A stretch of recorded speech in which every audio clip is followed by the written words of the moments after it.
Good morning, everyone. I'm going to be live on the radio on WTIC 1080 AM with host Steve Parker, and I'm going to be talking all about Vietnam travel tips. So if you are in the car, if you're about to eat breakfast, just turn it up and hi, I'll see you there. Wish me luck. Deanna, I know you're watching. I hope you're ready. All right, you're on hold right now. We're going to finish the sports, and then we're going to go to Deanna. For those of you who know Deanna Troy Henry, Deanna Troy Travels is what she's got on YouTube. So we're going to remember the first time. Should be wild. I'll try to treat you with respect, Deanna. So hang on. No matter what you hear clicking around on there, you're still on hold, so don't run away. Good morning to you, Deanna. How are you?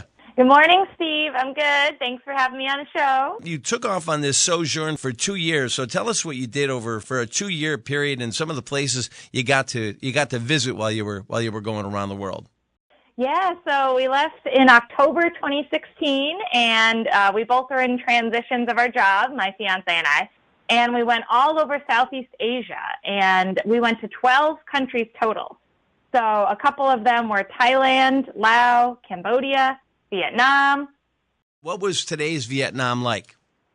Yes, a lot of people do remember Vietnam from, the war and everything. But today it's a totally different, beautiful, welcoming, amazing food, just an excellent place to travel and be in. We started by just traveling around the whole country for 3 months. And we loved it so much that we picked a spot there to live, and we lived in Da Nang, Vietnam for 6 months. So we actually spent a total of 9 months in Vietnam, and it was just gorgeous.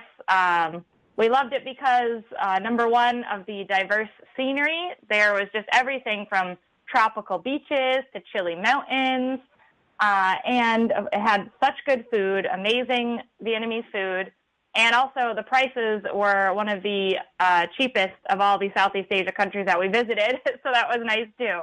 Now, what about from a financial standpoint? Did you guys have to save for a while, or how were you ever able to pull off something like this? It had to be for 2 years. I mean, were you working while you were doing it, or how did you ever make it happen financially? Or can you give us a tip on how you can get it done without breaking the bank?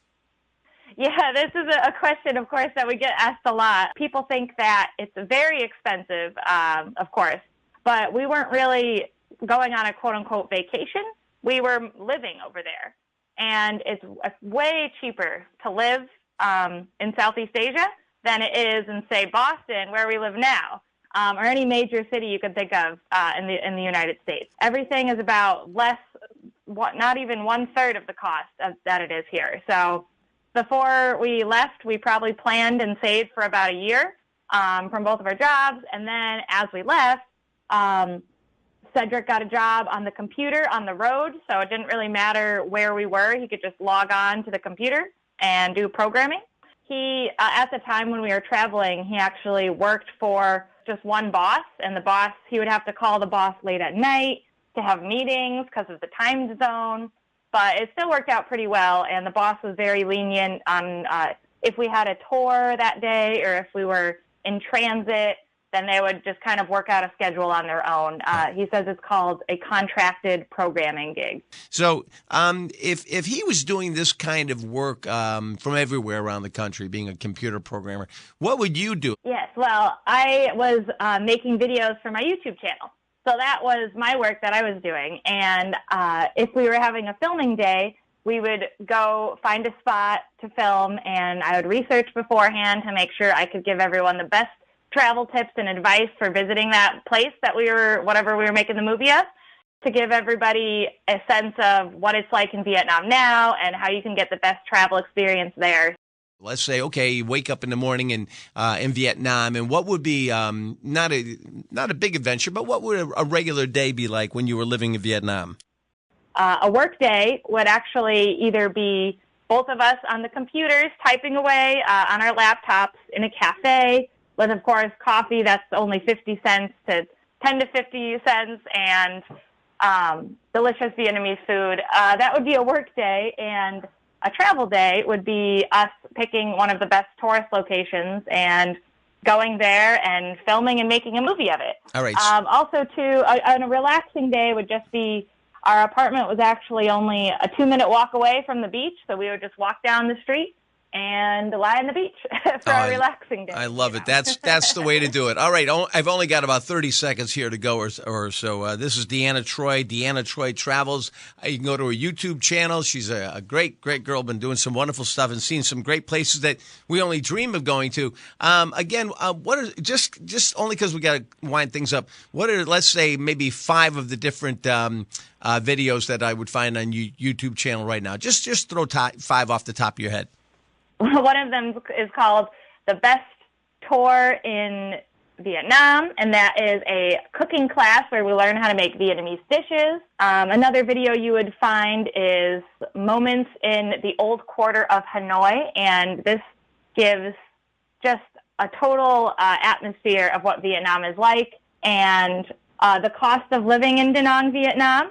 It tells about all the costs it takes to live there. And another video is called Free Things to Do in Vietnam, in Da Nang. And this just gives you a couple of free activities you can do while you're traveling so you can save some money on there too.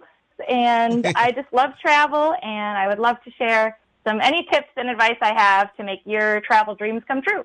You're terrific, Deanna. Thank you so much. Go to Deanna Troy Travels. Check her out on YouTube, and we're going to try to see if we can deal with your agent, Carl, and see if he's able to have you on the show from time to time and keep us in the loop on any of the great stuff that's going on. All right? All right. Thank you so much, Steve. Thanks, everybody. Nice to meet all of you. It's been great talking to you. Thanks a lot, Deanna. Take care. Bye-bye. And travel safe. All right, it's 6:59. We got a break for the 7 o'clock news, and it's going to be all comedy, 7:30 to 8:30 on WTIC News Talk 1080. I just finished my segment on WTIC with host Steve Parker. That was a lot of fun. I've never been on the radio before, and we talked about the digital nomad lifestyle and how Cedric and I actually traveled for 2 years and all about Vietnam. So I will get the link for that and share it with you guys later. But yeah, that was a lot of fun. So woohoo! Good morning. I hope you have a great day.